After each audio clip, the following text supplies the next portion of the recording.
नमस्कार। यह कार्यक्रम बेहद खास है, खास तौर पर मीन राशि के जातकों के लिए। यह इसलिए खास है क्योंकि आज हम बात करेंगे मीन राशि के जातकों के लिए 9 जुलाई से लेकर 20 जुलाई 2026 तक के समय की। मीन राशि के लोगों के लिए खासकर 17 और 18 जुलाई को जो ग्रहों का परिवर्तन योग बन रहा है, वह आपके जीवन में एकदम से जिनके बारे में आपने सोचा भी नहीं होगा। यह बदलाव आपके लिए बहुत अच्छे भी हो सकता है या फिर मुश्किल भरा भी रह सकता है। यह पूरी तरह से इस बात पर टिका होगा कि आप इस गोचर की ताकत को किस तरह से इस्तेमाल करते हैं। नमस्कार, आप सभी दर्शकों का राशि मार्गदर्शन चैनल पर पुनः स्वागत है। आज हम बात करेंगे आपकी यानी मीन राशि की 9 जुलाई से लेकर 20 जुलाई 2026 तक के समय की विस्तार से बताया गया ये फलादेश आपके लग्न, आपकी चंद्र राशि या फिर आपके बोलते नाम, इन तीनों पर ही पूरी तरह से सच बैठेगा। इस छोटे से समय के भीतर गुरु का उच्च अवस्था में होना, बुध का वक्री होना और शनि की 7.5 का प्रभाव आपके करियर, आपके कैश फ्लो, आपकी लव लाइफ, आपके स्वास्थ्य की दिशा को किस तरफ मोड़ने वाला है, इसका पूरा ज्योतिषीय गणित आज हम खोल कर रखेंगे। हम सीधे और साफ भाषा में ग्रहों के गणित और उनके असर पर बात करेंगे ताकि आप इस गोचर चक्र या ट्रांजिट चार्ट की असलियत को बिल्कुल साफ साफ समझ सकें। सबसे पहले इस समय की मुख्य ऊर्जा और आपके मन की स्थिति को गहराई से समझते हैं।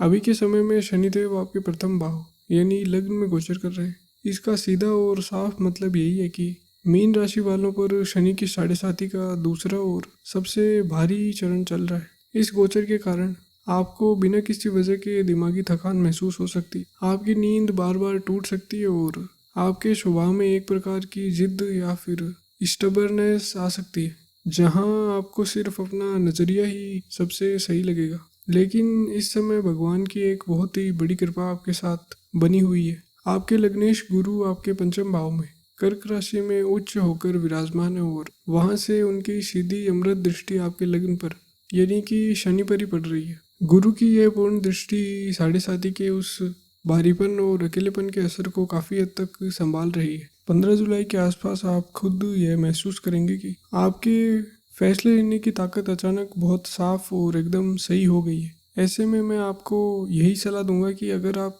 किसी दिमागी दबाव से गुजर रहे हैं तो आप जिद को छोड़कर किसी बड़े बुजुर्ग या फिर गुरु के समान व्यक्ति से सलाह जरूर लें। ज्योतिष शास्त्र आपको आने वाले समय का रास्ता दिखाता है, लेकिन आपके अपने कर्म ही उस रास्ते पर आपकी असली मंजिल तय करते हैं। अब आपके करियर और कार्य क्षेत्र पर नजर डालते हैं। जो लोग नौकरी पेशा हैं उनके लिए ग्रहों की यह स्थिति किसी बहुत बड़े मौके से कम बिल्कुल नहीं। अगर आपकी कोई प्रमोशन की फाइल बहुत लंबे समय से अटकी हुई थी या फिर मैनेजमेंट की ओर से आपको केवल झूठे वादे मिल रहे थे, तो इस समय में आपको लिखित में अप्रूवल मिलने की पूरी पक्की उम्मीद है। ज्योतिष के नज़रिए से इसका कारण यह है कि आपके 6ठे भाव में, जो कि नौकरी और शत्रुओं का घर है, वहाँ पर केतु बैठे हैं और मंगल आपके 3रे भाव यानी पराक्रम भाव से अपनी चौथी दृष्टि सीधे इसी 6ठे भाव पर डाल रहे हैं। मंगल की यह गुस्से और तेजी वाली दृष्टि आपके रुके हुए कामों की पूरी रुकावटों को तोड़कर खत्म कर देगी। 10 से 16 जुलाई के बीच नई नौकरी के इंटरव्यू या फिर ट्रांसफर की कोशिश के लिए सबसे बढ़िया समय। अपनी तरफ से मेहनत करने में कोई कमी ना रखें और अपने ऑफिस में अपने बड़े अधिकारियों से भी किसी भी तरह की बहस से पूरी तरह बचें। बिजनेस ओनर्स के लिए यह समय बहुत ही बड़ा टेक ऑफ लेने वाला है। 7 जुलाई को ही बुध आपके चतुर्थ भाव में वक्री हो चुके। बुध व्यापार के मुख्य कारक और अपनी ही राशि मिथुन में भद्र योग बना रहे हैं। 9 जुलाई से आपके सोचने समझने की ताकत और योजना बनाने का दिमाग बहुत तेज गति से काम करने लगे, जिससे आप बहुत ही सदी हुई और कैलकुलेटेड रिस्क ले सके। हालांकि 9 से 11 जुलाई के बीच आपको यह महसूस हो सकता है कि व्यापार के खर्चे बहुत अधिक हैं और इनकम काफ़ी कम है, लेकिन 12 जुलाई के बाद से व्यापार में अचानक एक बहुत बड़ा प्रॉफिट और उछाल देखने को मिलेगा। इसके उपाय के तौर पर अपने वर्क प्लेस या फिर दुकान के गल्ले को हमेशा साफ रखें और सुबह काम शुरू करने से पहले वहां पर कपूर जरूर जलाएं। पैसों के नज़रिए से यह समय आपके लिए बहुत ज़्यादा सावधानी रखने का है। खासकर 9 और 10 जुलाई को पैसों के मामले में हालात सामान्य बने रहेंगे और कहीं फंसा हुआ पुराना पैसा भी आपके हाथ में आ सकता है। लेकिन 11 जुलाई से 20 जुलाई तक का समय पैसों के मामले में बहुत ही नाजुक रहेगा, जहां अचानक से पैसे डूबने या फिर धन हानि की हालत भी बन सकती है। इसका मुख्य कारण यही है कि आपके धनेश मंगल देव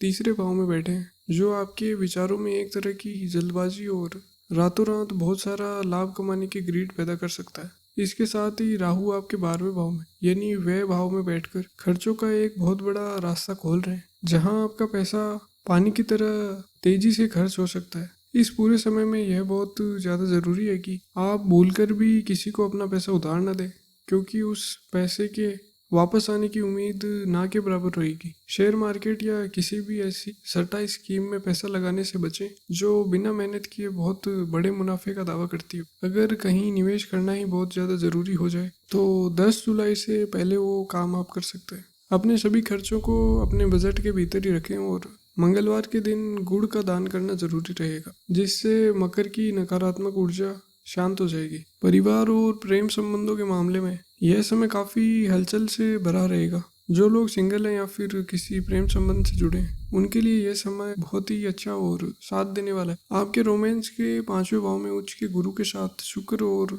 बुध भी बैठे हुए हैं। 15 जुलाई के बाद आपके प्रेम संबंधों में बहुत अच्छी समझ और गहराई आएगी और आप एक दूसरे की गलतियों को बहुत आसानी से माफ कर पाएंगे। अगर आप अपने रिश्तों को आगे बढ़ाने की बात करना चाहते तो 15 और 16 जुलाई के दिन इस काम के लिए सबसे ज़्यादा बढ़िया रहेंगे। वहीं जो लोग शादीशुदा हैं उनके लिए दाम्पत्य जीवन में बहुत ज़्यादा संभल कर चल। आपके सप्तमेश बुध वक्री अवस्था में चल, जिसके कारण 8 से 12 जुलाई के बीच आपके और आपके जीवन साथी के बीच बहुत बड़े ईगो क्लैश हो सकते हैं। बातचीत के दौरान एक दूसरे पर ताना मारना या फिर उल्टी सीधी बातें कहना घर के माहौल को बहुत ज़्यादा खराब बना सकता है। और लग्न में बैठे शनि के कारण आप दोनों ही किसी भी बात पर झुकने को तैयार नहीं होंगे।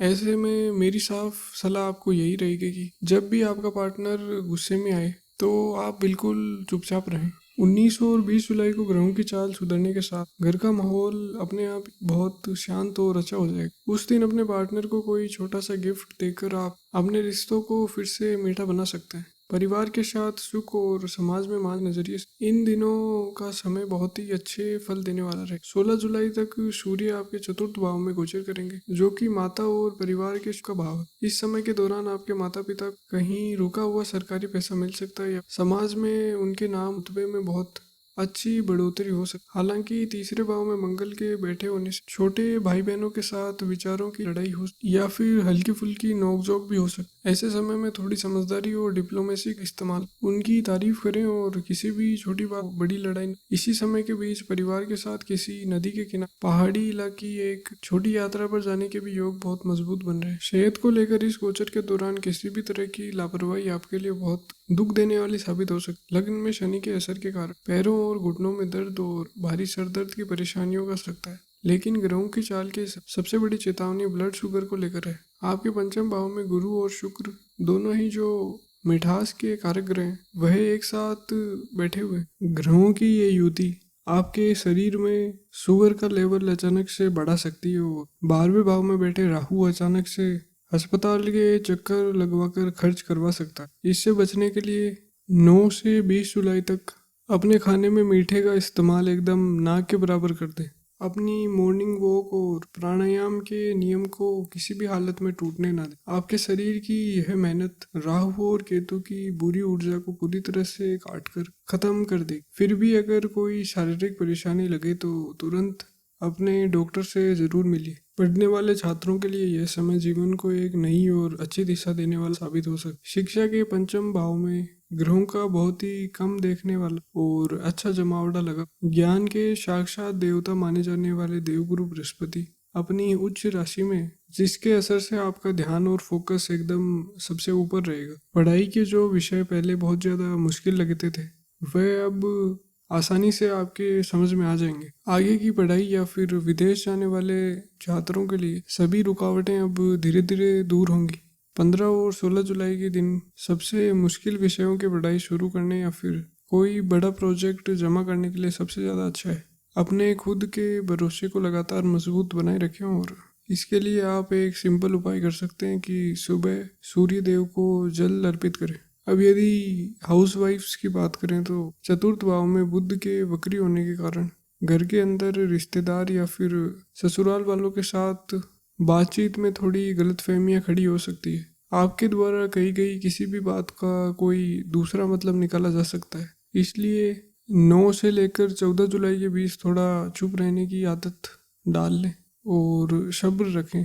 अगर आप घर से ही कोई अपना काम शुरू करना चाहते हैं तो मंगल की दृष्टि आपको बहुत ज़्यादा हिम्मत और काफ़ी अच्छा मुनाफा देगी। जो लोग रिटायर्ड हो चुके हैं उनके लिए 12वें भाव में गोचर कर रहे राहु मन में पेंशन, सेविंग्स या फिर आगे के समय की आर्थिक सुरक्षा को लेकर एक अनजाना सा डर पैदा कर सकता है। आपको अंदर से लग सकता है कि घर के खर्चे आपके कंट्रोल से बाहर जा रहे हैं, लेकिन 16 जुलाई के बाद जब सूर्य का गोचर होगा तब आपको गहरी मानसिक शांति मिलने वाली है। यह समय अपनी विरासत या फिर खानदानी जमीन जायदाद के मामले को सुलझाने के लिए भी बहुत ज़्यादा शुभ है। अपने मन को बिल्कुल शांत रखने के लिए शाम के समय हनुमान चालीसा का पाठ आपको बहुत सुकून और शांति देगा। सफ़र या फिर यात्राओं के नज़रिए से मंगल का तीसरा भाव में होना आपको अचानक से कुछ छोटी यात्रा करवा सकता है। काम के सिलसिले में या फिर परिवार के साथ किसी तीर्थ यात्रा पर जाने की पूरी उम्मीद नजर आ रही है। क्योंकि मंगल देव वाहनों के भी कारक माने जाते हैं, इसलिए गाड़ी चलाते समय आपको बहुत ज़्यादा सावधानी रखनी होगी। तेज गति से गाड़ी चलाने या फिर ट्रैफिक नियमों को तोड़ने से पैसों का नुकसान, भारी चालान या फिर गाड़ी के खराब होने का सामना आपको करना पड़ सकता है। 17 और 18 जुलाई को खास तौर पर अपने इष्ट देव को याद करके ही घर से बाहर निकले और अपनी गाड़ी बिल्कुल धीमी रफ्तार में चलाएं। जहां तक मानसिक स्वास्थ्य और मन की शांति की बात है, शनि की 7.5 और 12वें भाव में राहु के कारण आपको कभी कभी बहुत गहरा आइसोलेशन या फिर अकेलापन महसूस हो सकता है, जहां आपको लगेगा कि आप अपने ही लोगों के बीच एकदम अकेले पड़ गए हैं। यह केवल ग्रहों का फैलाया हुआ भ्रम है, असलियत बिल्कुल नहीं है। मन के इस भ्रम से बाहर आने के लिए 14 जुलाई अमावस्या के दिन एक जटा वाला नारियल लें और उसे बहते हुए पानी में बहा दें और नियम से रोज विष्णु सहस्त्र नाम का पाठ सुने, जिससे राहु की बुरी ऊर्जा शांत होगी और आपको बहुत सुकून भरी नींद आना शुरू हो जाएगी। इन आने वाले दिनों की प्लानिंग करने के लिए अगर तारीख के हिसाब से देखा जाए तो 9 और 10 जुलाई का समय पैसों के लिए लेन देन, पुरानी कर्ज चुकाने या फिर शेयर मार्केट से अपना प्रॉफिट निकालने के लिए बहुत शानदार समय है। हालांकि इस बीच आपको कोई नया निवेश करने से बचना है। 11 और 12 जुलाई को आपका पूरा फोकस अपने भाई बहनों और आस पड़ोस के लोगों पर रहेगा, जहां आपको बहुत डिप्लोमेटिक होकर हर तरह की बहस से दूर रहना होगा। 13 से 16 जुलाई का समय आगे के समय की पैसों से जुड़ी योजनाओं, अपनी सेविंग्स का हिसाब किताब लगाने और बुढ़ापे की प्लानिंग करने के लिए बहुत अच्छा है। 16 जुलाई को सूर्य गोचर करके आपके पंचम भाव में आएंगे, जिससे बच्चों की तरफ से आपको कुछ बहुत बड़ी खुशखबरी मिल सकती। 17 और 18 जुलाई के दौरान आपको बहुत ज़्यादा सावधान रहना होगा, क्योंकि पंचमेश और षष्ठेश के परिवर्तन योग के कारण प्रेमी या फिर जीवन साथी के साथ बिना किसी बात के दुश्मनों जैसे बर्ताव होने की स्थिति बन रही है। इन 2 दिनों में बच्चों और अपने पार्टनर से बिल्कुल ना उलझे और इसके साथ ही ठंडी चीज़ों को खाने पीने से पूरी तरह बचें, क्योंकि इससे आपकी छाती और गले में भारी जकड़न बैठ सकती है। 19 और 20 जुलाई का समय रिश्तों में वापस मिठास लाने का है, जहां आपके जीवन साथी बहुत ही समझदार होकर घर के सारे हालात को समझेंगे और सभी चीज़ों को संभाल लेंगे, जिसके लिए आपको उनकी तारीफ करना बहुत ज़रूरी होगा। इस पूरे समय में ग्रहों की अच्छी ऊर्जा को अपनी तरफ खींचने के लिए पीले और हल्के सफ़ेद रंग का इस्तेमाल ज़्यादा करें तथा काले और गहरे रंगों का इस्तेमाल थोड़ा आप कम कर सकते हैं। अंक 3 आपके लिए बहुत ही लकी रहेगा और गुरुवार तथा सोमवार के दिन आपके लिए खास तौर पर अच्छे साबित होंगे। कोई भी ज़रूरी काम करते समय अपना चेहरा उत्तर पूर्व दिशा में यानी कि ईशान कोण की तरफ करके अपना शुभ काम शुरू करें, यह आपके लिए बहुत ज़्यादा फायदेमंद रहेगा। अब कुछ उपायों की बात करते हैं। इन सभी बुरे असर को काटने के लिए 12 जुलाई को पड़ने वाले प्रदोष व्रत के दिन शाम के समय शिव मंदिर में जाकर शिवलिंग पर कच्चा दूध और जल चढ़ाएं और ओम नमः शिवाय का पाठ करें, जिससे साढ़े साथी का तनाव पूरी तरह से जड़ से खत्म हो जाएगा। लग्नेश गुरु का साथ पाने के लिए रोज सुबह नहाने के बाद जल में थोड़ी सी हल्दी मिलाकर केले के पौधे में चढ़ाएं। इससे आपका मान सम्मान और करियर में बहुत बड़ी तरक्की देखने को मिलेगी। तो मीन राशि वालों, ये था 9 जुलाई से लेकर 20 जुलाई 2026 तक का विश्लेषण। अपने इष्ट देव पर पूरा भरोसा रखें, अपने कर्मों को सच्चाई के रास्ते पर बनाए रखें, अपना और अपने घर वालों का बहुत ध्यान रखिएगा। नमस्कार।